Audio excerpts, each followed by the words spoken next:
ਜ਼ਰਾ ਇਹ ਵੀਡੀਓ ਵੇਖਿਓ। ਐਡਾ ਵੱਡਾ ਮੂੰਹ ਹੈ, ਨਾਈ ਕੋ ਸ਼ੇਪ ਕਰਾਉਣ ਗਿਆ, ਨਾਈ ਅੱਧੀ ਸ਼ੇਪ ਕਰਕੇ ਬਹਿ ਗਿਆ। ਮੈਂ ਕਿਹਾ ਕੀ ਹੋਇਆ? ਕਹਿੰਦਾ ਭਾਈ ਐਡਾ ਮੂੰਹ ਹੈ, ਉਸ ਤਰ੍ਹਾਂ ਗਰਮ ਹੋ ਗਿਆ। ਸ਼ੇਪ ਕਰਾਉਣ ਗਿਆ, ਨਾਈ ਕਹਿੰਦਾ ਅਗਲੇ ਸਾਲ ਆਈ, ਹਲੇ ਮੇਰੇ ਬਲੇਡ ਨੇ ਬੱਚਾ ਨਹੀਂ ਦਿੱਤਾ।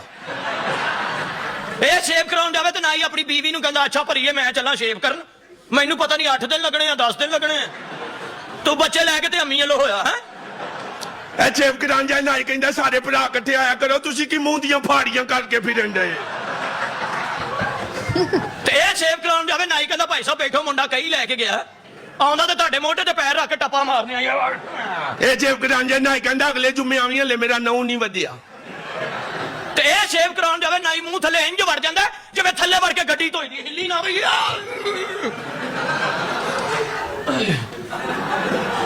ਅੱਛਾ ਪਿਆ ਯਾਰ ਤੇਰਾ।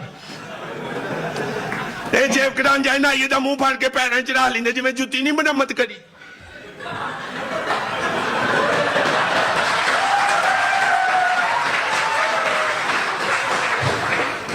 ਇਹ ਕਹਿੰਦਾ ਛੇਤੀ ਕਰੋ, ਕਹਿੰਦਾ ਬਸ ਨੱਕ ਥੱਲੇ 2 ਤਰੋਪੇ ਰਹਿ ਗਏ।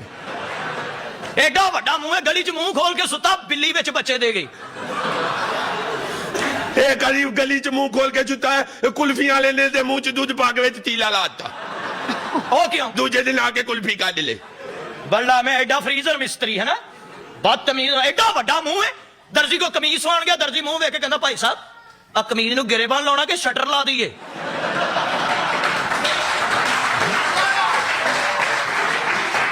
ਇਹ ਕਮੀਜ਼ ਸਵਾਉਣ ਗਿਆ, ਦਰਜੀ ਕਹਿੰਦਾ ਭਾਈ ਜੀ ਗਿਰੇਬਾਨ ਬਣਾ ਲਿਆ ਕਿ ਇੱਥੇ ਵੀ ਕਾਜ ਹੀ ਕੱਢ ਦਈਏ। ਸਰਦੀਆਂ ਨੂੰ ਇਹਦਾ ਮੂੰਹ ਗੁੱਜਰ ਮੰਗ ਕੇ ਲੈ ਜਾਂਦੇ, ਭਾਈ ਸਾਹਿਬ ਅੰਦਰ ਮੱਝਾਂ ਬੰਨਣੀਆਂ ਸੀ।